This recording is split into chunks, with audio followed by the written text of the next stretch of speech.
Hello students, my name is Yogeshwar Chobe. Welcome on SSC Adda 24/7. This is the YouTube channel on which you can watch video of class 12th mathematics, also other subjects. इस आज के session में, आज के video में हम पहला chapter 12th class का सबसे इम्पोर्टेंट पहला chapter relation and function discuss करने वाले हैं, जो कि एक बहुत ही इम्पोर्टेंट रोल होता है इसका मैथमेटिक्स में, एडवांस मैथमेटिक्स में क्लास 12th के लिए। इसमें देखा जाए तो इसमें दो पार्ट हैं, फर्स्ट है रिलेशन और दूसरा है फंक्शन। इसमें थोड़ा सा सिलेबस में चेंज आया है। सिलेबस में चेंज ऐसे आया है कि इसमें बाइनरी ऑपरेशन पहले हुआ करता था, वो बाइनरी ऑपरेशन अब हटा दिया गया। अब इसमें सिर्फ हमें रिलेशन और फंक्शन के बारे में डिस्कस करना है। तो पहले देखें कि रिलेशन में हम लोग को क्या क्या करना है। रिलेशन में देखा जाए तो रिलेशन में सबसे पहले तो ये जानना होगा कि रिलेशन है क्या। उसके बाद हम लोगों को जानना है कि types of relation. Types of relation के बाद से कुछ स्पेशल टाइप्स ऑफ रिलेशन है, उसके बारे में डिस्कस करना है। उस स्पेशल टाइप्स ऑफ रिलेशन के बेस्ड पे क्वेश्चंस पूछे जाते हैं, जो 4 मार्क्स के भी हो सकते हैं और 6 मार्क्स के भी क्वेश्चंस हो सकते हैं। उसके बाद अगर हम देखें तो फंक्शंस की बात करते हैं, तो फंक्शन में भी हमें काइंड्स ऑफ फंक्शन के बारे में डिस्कस करना है यहाँ पे। और फंक्शन में कुछ स्पेशल टाइप्स ऑफ फंक्शंस हैं, उसके बारे में जैसे डिस्कस करना है। 1-1 फंक्शन हो गया, ऑन-टू फंक्शन हो गया, 1-1 ऑन-टू फंक्शंस हो गए, इसके बारे में डिस्कस करना है। इनवर्स ऑफ फंक्शन के बारे में डिस्कस करना है, जिसके बेस पे क्वेश्चन पूछे जाते हैं आपके बोर्ड एग्जाम में। ठीक है, सबसे पहले हम रिलेशन के कुछ बेसिक कॉन्सेप्ट के बारे में आज हम डिस्कस करना चाहते हैं कि रिलेशन का बेसिक कॉन्सेप्ट है क्या। पहले रिलेशन के बेसिक कॉन्सेप्ट जानने के लिए सबसे पहले आपको एक टॉपिक जानना होगा, जिसको कहते हैं ऑर्डर्ड पेयर। ये ऑर्डर्ड पेयर होता क्या है? ऑर्डर्ड पेयर, ऑर्डर्ड पेयर का देखें तो इसमें फर्स्ट पार्ट है ऑर्डर्ड। ऑर्डर्ड मीन्स ये होता है कि बाय अ रूल किसी की पोजीशन को फिक्स करना। अगर हम किसी रूल के अकॉर्डिंग हम किसी की पोजीशन को फिक्स कर दें, वही ऑर्डर्ड होता है। एंड पेयर मीन्स ये होता है कि यहाँ पे 2 एलिमेंट्स होंगे और उनके ऑर्डर को फिक्स किया जाएगा। जैसे कि अगर हम सपोज कर लें कि यहाँ पे 2 सेट्स हैं ए और बी, और इस ए सेट का एलिमेंट जो है ए हो गया और इस बी सेट का एलिमेंट हो गया बी, स्मॉल बी। अब इस ए और बी के ऑर्डर को फिक्स कर दें और ए और बी को हम क्या कर दें, इस ब्रैकेट में लिख दें, तो इस तरह से ये ऑर्डर्ड पेयर हो जाएगा, ऑर्डर्ड पेयर ए बी। ऐसे ही सपोज करें कि अगर कोई दूसरा एलिमेंट ई बिलोंग्स कर रहा है सेट ए में और एफ बिलोंग्स कर रहा है सेट बी में, तो इसका ऑर्डर्ड पेयर क्या हो जाएगा, ई कॉमा एफ, ऑर्डर्ड पेयर ई कॉमा एफ। अगर देखें तो आप लोग देखते हैं कि किसी भी पॉइंट का कोऑर्डिनेट तो मालूम ही होगा, किसी पॉइंट का कार्टेशियन प्लेन में कोऑर्डिनेट देखें तो ये रहा हमारा कार्टेशियन प्लेन। इस कार्टेशियन प्लेन में अगर किसी पॉइंट का कोऑर्डिनेट यहाँ पे दिया हुआ है, सपोज ये 2,1 दिया हुआ है, तो इसका मतलब कि ये एक्स एक्सिस पे इसकी एक्स की वैल्यू 2 होगी और ये वाई एक्सिस पे इसकी वैल्यू 1 होगी। क्लियर? तो ये 2 और ये 1 हो गया। तो यहाँ पे देखें, इस यहाँ पे भी ये भी ऑर्डर्ड पेयर है, क्योंकि यहाँ पे पहला फिक्स है कि पहला एक्स की वैल्यू होगी और दूसरी वाई की वैल्यू होगी। इस तरीके से ये ऑर्डर्ड पेयर, जितने भी कार्टेशियन प्लेन में पॉइंट के कोऑर्डिनेट्स दिए होते हैं, वो ऑर्डर्ड पेयर में होते हैं। ओके, आफ्टर ऑर्डर्ड पेयर, जैसा कि अभी हमने ऑर्डर्ड पेयर के बारे में डिस्कस किया, ऑर्डर्ड पेयर के बाद कार्टेशियन प्रोडक्ट। अगला जो टॉपिक है हम लोगों का वो है कार्टेशियन प्रोडक्ट। बात करें तो कार्टेशियन प्रोडक्ट क्या होता है? कार्टेशियन प्रोडक्ट ये जो हम निकालते हैं, ये 2 सेट्स का निकालते हैं। सपोज हमारे पास 2 नॉन एम्प्टी सेट है, let A and B are 2 non empty sets. Okay, it means A have few elements. A के पास कुछ एलिमेंट्स होंगे और बी के पास भी कुछ एलिमेंट्स होंगे, बिकॉज दोनों नॉन एम्प्टी सेट्स हैं, नॉन एम्प्टी सेट्स हैं। अब ये सपोज कर लें कि ये हमारा ए सेट है और ये हमारा बी सेट है। ए सेट हो गया और ये बी सेट हो गया। ए सेट में हमारे कुछ एलिमेंट 1 2 3 और बी सेट में मान लें यहाँ पे 4 और 6 है। तो कार्टेशियन प्रोडक्ट ये कहता है इस रूल के अकॉर्डिंग ए सेट के एलिमेंट बी सेट के एलिमेंट का ऑर्डर्ड पेयर बनाया जाता है। जितने संभव ऑर्डर्ड पेयर हो सकते हैं यहाँ के एलिमेंट और यहाँ के एलिमेंट से बनाते हैं और उसको लिखते हैं कैसे, ए क्रॉस बी से। अब ऑर्डर्ड पेयर बनाएं हम और उनका हम कलेक्शन कर लें। कलेक्शन करने के लिए हम कर्ली ब्रैकेट लगाएंगे और यहाँ पे लिखेंगे पहले 1 का 4 के साथ ऑर्डर पेयर होगा 1,4, फिर 1 का 6 के साथ होगा तो 1,6, फिर 2 का 4 के साथ होगा तो 2,4, फिर 2 का 6 के साथ होगा तो 2,6, 3,4 और 4 3,6। ये सारे ऑर्डर पेयर हो जाएंगे सेट ए और सेट बी के एलिमेंट्स को मिला के, और इन सारे ऑर्डर पेयर का collection he Cartesian product of two sets होते हैं। अब देखें कार्टेशियन प्रोडक्ट में कितने नंबर ऑफ एलिमेंट्स होते हैं। ये Cartesian product of A and B हो गया। इसके अंदर कितने एलिमेंट्स हैं, 1 2 3 4 5 6 एलिमेंट्स हैं। तो देखा जाए तो सेट ए के अंदर कितने एलिमेंट्स हैं, 3 एलिमेंट्स, और सेट बी के अंदर कितने एलिमेंट्स हैं, 2 एलिमेंट्स। तो इसका मतलब कि इसके नंबर ऑफ एलिमेंट 3 है और इसके नंबर ऑफ एलिमेंट्स 2 है। तो अगर उन दोनों को मल्टीप्लाई करें तो हमें क्या मिलेगा, 6। तो 6 जो होगा इसके नंबर ऑफ ऑर्डर्ड पेयर्स के इक्वल हो जाएगी, यानी कि total number of ordered pairs कितने हो जाएंगे, 6 हो जाएंगे। सपोज अगर हम कोई सेट ले लें और उसमें नंबर ऑफ एलिमेंट्स कितने हैं, m। ये na का मतलब होता है कि number of element in set A is equal to m, और दूसरा हमारा सेट बी हो गया, उसके अंदर कितने नंबर ऑफ एलिमेंट्स हैं, n। तो उन दोनों का क्रॉस प्रोडक्ट यानी कि कार्टेशियन प्रोडक्ट करें और उनमें देखें टोटल नंबर ऑफ एलिमेंट्स कितने होंगे, तो वो m इंटू n के बराबर होंगे। स्टूडेंट्स, ऑर्डर्ड पेयर और कार्टेशियन प्रोडक्ट के बाद हम लोग का अगला टॉपिक आता है रिलेशन। कि रिलेशन होता क्या है, कि रिलेशन होता क्या है। देखें तो मैथ्स में जो रिलेशन है वो अपने सराउंडिंग के रिलेशन जैसा ही है। रिलेशन अगर हम सराउंडिंग में देखें तो बहुत सारे रिलेशन हैं। चाचा का रिलेशन, मामा का, फूफा का, बुआ, दादा दादी, इस तरह से हमारे सराउंडिंग में बहुत सारे रिलेशन हैं। और ये सारे जो रिलेशन बनते हैं वो 2 फैमिलीज़ के बीच में बनते हैं।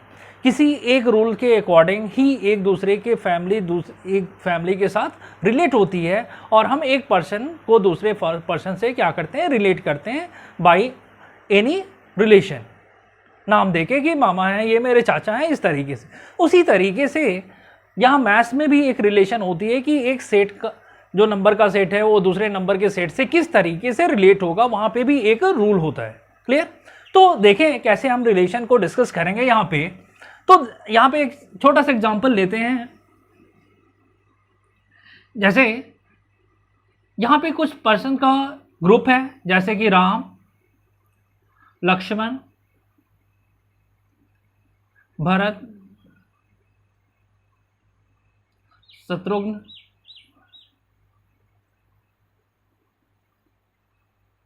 लव, कुश, और यहाँ पे दूसरे में दशरथ, राम एंड रावण। यहाँ पे देखें एक रिलेशन है और यहाँ पे रिलेशन का नाम दिया सन। मीन्स यहाँ के सेट के एलिमेंट जो भी यहाँ राम, लक्ष्मण, भरत और शत्रुघ्न, लव, कुश हैं, वो यहाँ के एलिमेंट्स दशरथ, राम और रावण से किसी तरीके से इस रूल से, सन के रूल से ये एसोसिएट हो रहे हैं या नहीं, देखा जाए तो Ram is a son of Dashrath, so Ram is associated to Dashrath, Lakshman related to Dashrath, Bharat is also son of Dashrath, Shatrughan is son of Dashrath, and Luv is son of Ram, and Kush is son of Ram.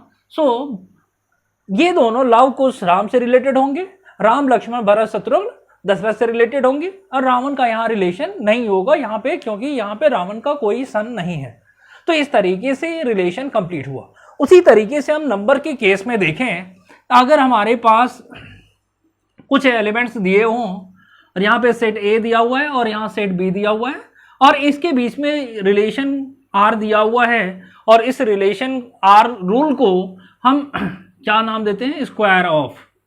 Square of means यहाँ के जो एलिमेंट्स जो भी सेट ए के अंदर होंगे वो इस रूल के अकॉर्डिंग इस बी के एलिमेंट से एसोसिएटेड होंगे। क्लियर? यहाँ पे एलिमेंट्स कैसे हैं, -2, -1, 0, 1, 2, और यहाँ पे 0, 1, 2, 3, 4, 5। ओके, अब यहाँ पे रिलेशन को कंप्लीट करें तो देखें, हम -2 का स्क्वायर करेंगे तो क्या होगा, 4, तो इसलिए -2 का एसोसिएशन किससे होगा, 4 से होगा। -1 का स्क्वायर करेंगे तो क्या होगा, 1 होगा, 1 से होगा। 0 का स्क्वायर करेंगे तो 0 आएगा, 0 से रिलेटेड होगा। 1 का स्क्वायर करेंगे 1 होगा, 2 का स्क्वायर करेंगे 4। इस तरह से ये रिलेशन कंप्लीट होगा। तो इस रिलेशन को हम इस तरीके से लिख सकते हैं कि -2 is related to 4, -1 is related to 1, 0 is related to 0, 1 is related to 1, 2 is related to 4। ये जितने भी रिलेशंस यहाँ पे लिखे गए हैं एलिमेंट्स के, उसको हम ऑर्डर्ड पेयर के फॉर्म में भी लिख सकते हैं। अगर हम ऑर्डर्ड पेयर के फॉर्म में लिखें तो उसको ऐसे लिखेंगे, -2, 4, -1, 1, 0, 0, 1, 1 एंड 2, 4। ये आ गया।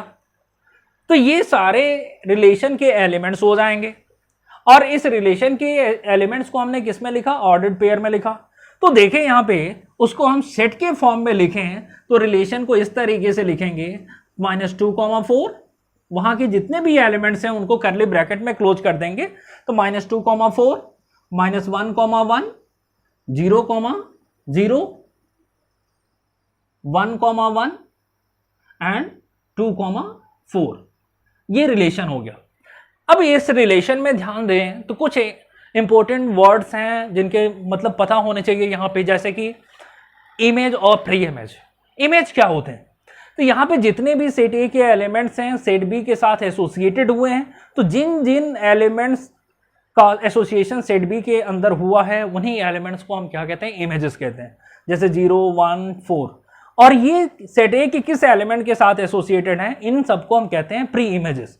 यानी -2 प्री इमेज है, -1, 1, 2, तो -2 किसका प्री इमेज है, तो 4 का प्री इमेज है। तो 4 क्या होगा, इमेज होगा किसका, तो -2 का। और यहां पे देखें 2 किसका प्री इमेज है, 4 का, और 4 क्या होगा, 2 का इमेज होगा। इस तरीके से देखें, तो इस तरह से हम किसी भी रिलेशन को सेट के फॉर्म में लिख सकते हैं।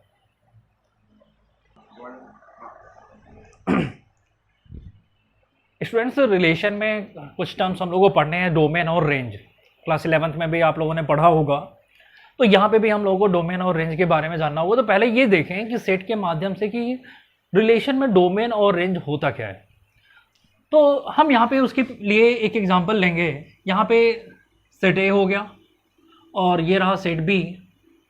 सेट ए के अंदर कुछ एलिमेंट्स हैं, जैसे कि यहाँ पे -1, -2, 0, 1, 2, 3, 4, और यहाँ पे कुछ एलिमेंट्स लिया हमने 1, 2, 3, 4, 5, 6, 7, और यहाँ पे हमने एक रूल ले लिया और रूल का नाम दे दिया स्क्वायर ऑफ। Square of. तो यहाँ पे देखें, रिलेशन को कंप्लीट करें सेट ए के एलिमेंट और सेट बी के एलिमेंट से, तो कैसे हम रिलेशन को कंप्लीट करेंगे। तो -1 का स्क्वायर करेंगे तो क्या मिलेगा भाई, 1, -2 का स्क्वायर करेंगे तो 4 मिलेगा ना, 0 का स्क्वायर करेंगे 0, लेकिन सेट बी में 0 नहीं है इसलिए 0 का रिलेशन नहीं होगा। 1 का स्क्वायर करेंगे तो 1 होगा, 1 का रिलेशन 1 से हो जाएगा। 2 का रिलेशन 4 से हो जाएगा। 3 का रिलेशन 9 से होगा, लेकिन 9 यहाँ पे प्रेजेंट नहीं है तो इसलिए 3 का रिलेशन नहीं पॉसिबल है। और 4 का स्क्वायर 16 होता है, यहाँ 16 अवेलेबल नहीं है तो 4 का रिलेशन 16 से नहीं, यहाँ नहीं पॉसिबल है क्योंकि 16 यहाँ पे नहीं है। तो देखें यहाँ पे -1 का रिलेशन 1 से हुआ, -2 का 4 से, 1 का 1 से, 2 का 4 से, इस तरीके से हुआ। तो डोमेन की बात करें तो डोमेन होता क्या है, तो डोमेन जो होता है कलेक्शन ऑफ प्री इमेजेस। जैसे कि अभी हमने पहले डिस्कस किया कि प्री इमेजेस क्या होते हैं, इमेजेस क्या होते हैं। प्री इमेजेस यहाँ होते हैं और इमेजेस ये सारे हैं क्योंकि रिलेशन ए सेट से बी सेट में आ रहे हैं। प्री इमेजेस कौन से हैं? जिनका रिलेशन जिस एलिमेंट का यहाँ रिलेशन हो रहा है और जिस एलिमेंट का यहाँ के एलिमेंट से रिलेशन हो रहा है वो सारे इमेजेस हो जाएंगे। तो डोमेन जो होता है collection of, it is collection of pre images.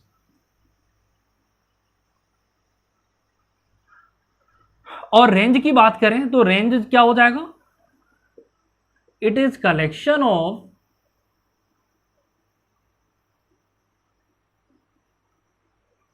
Images. तो इसमें देखें इस एग्जांपल में, तो इसमें प्री इमेजेस कौन कौन से हैं? -1, -2, 1, 2, ये सारे प्री इमेजेस हैं। तो इनको हम करली ब्रैकेट में, क्योंकि कलेक्शन है, कलेक्शन मीन सेट हुआ और सेट को करली ब्रैकेट में लिखते हैं, तो सो यहाँ पे -1, -2, 1 और 2 को हम क्या करेंगे? करली ब्रैकेट में लिख देंगे। ये डोमेन हो जाएगा। अब इसके बाद से रेंज की बात करें तो रेंज में देखें तो यहाँ कलेक्शन ऑफ इमेजेस, यहाँ पे कौन कौन से इमेजेस हैं?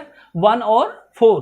तो यहाँ पे इमेजेस क्या हो जाएंगे? 1 और 4 हो जाएंगे। इस तरह से हम डोमेन और रेंज लिख सकते हैं। या फिर अगर हम इसी रिलेशन को ऑर्डर पेयर के फॉर्म में लिखें, सेट के फॉर्म में लिखें, तो कैसे लिखेंगे?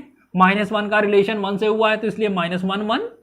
फिर -2 का रिलेशन 4 से हुआ है, 1 का रिलेशन 1 से हुआ है, 2 का रिलेशन 4 से हुआ है।